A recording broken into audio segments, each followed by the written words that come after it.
Dipole movement it may be zero, dipole movement की value zero हो सकती है। ये जीरो किसके लिए होती है जरा आप चेक करना, नॉन पोलर मॉलिक्यूल, ऑब्वियसली जो जिसमें पोलैरिटी जनरेट ना हो, ये तो बड़ी सिंपल सी बात है। लेकिन किसके लिए?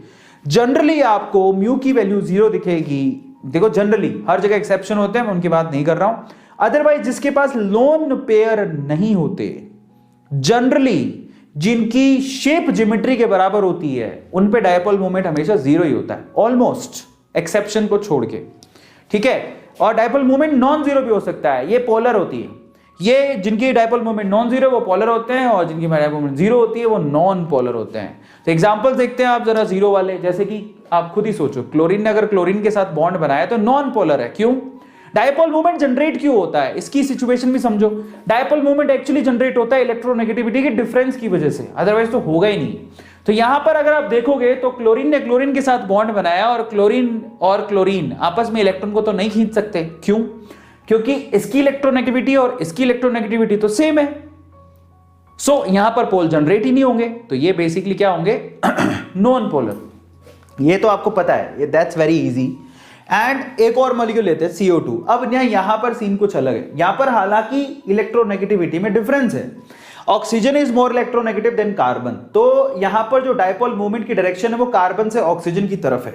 कैसे? आप याद रखिएगा कि डायपोल मूवमेंट की डायरेक्शन ली जाती है वो लेस इलेक्ट्रोनेगेटिव एलिमेंट से मोर इलेक्ट्रोनेगेटिव एलिमेंट की तरफ ली जाती है। समझ में आ गया? ऐसी अगर आप इस बॉन्ड की तरफ देखोगे तो यहां पर भी कार्बन से ऑक्सीजन की तरफ। अब हुआ क्या, डायपोल मूवमेंट एक वेक्टर क्वांटिटी है। इन दैट केस जितना उस तरफ डायपोल मूवमेंट खींचा जा रहा है उतना ही इस तरफ खींचा जा रहा है।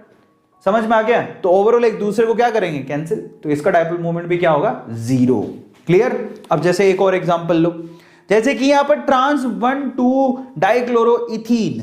अगर आप देखोगे तो ये carbon to carbon double bond है, एक क्लोरीन यहां एक क्लोरीन यहां, ये क्लोरीन अपोजिट डायरेक्शन में लगे हुए हैं तो ट्रांस हो गया।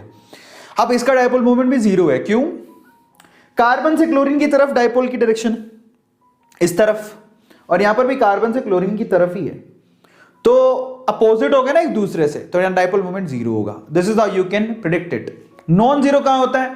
नॉन जीरो ऑब्वियसली जहां पर डायपोल मूवमेंट की स्ट्रेंथ दिखे आपको, जैसे कि HCl। देखो आप, chlorine is more electronegative, electron को खींचेगा, डायपोल मूवमेंट का डायरेक्शन होगा H से Cl की तरफ, तो यहां डायपोल मूवमेंट नॉन जीरो है। That's very perfect.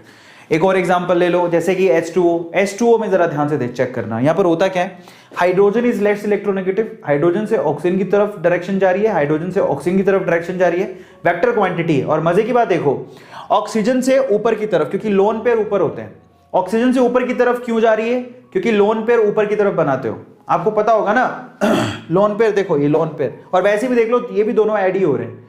तो जब ऐड ही हो रहे हैं वेक्टर एक दूसरे के साथ, अगर ऐड हो जाए तो वो नॉन जीरो ही होगा, जीरो कहां से होगा? ठीक है।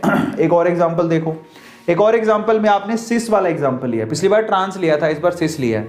तो सिस में क्या है, कार्बन से क्लोरीन की तरफ, कार्बन से क्लोरीन की तरफ, इन दोनों का वेक्टर है, रिजल्टेंट निकालोगे तो नीचे ही आ रहा है, दैट इज नॉन जीरो। तो यहां पर जीरो नहीं है, नॉन जीरो है। तो ये सारी नॉन जीरो की आपके पास एग्जांपल्स हो गए।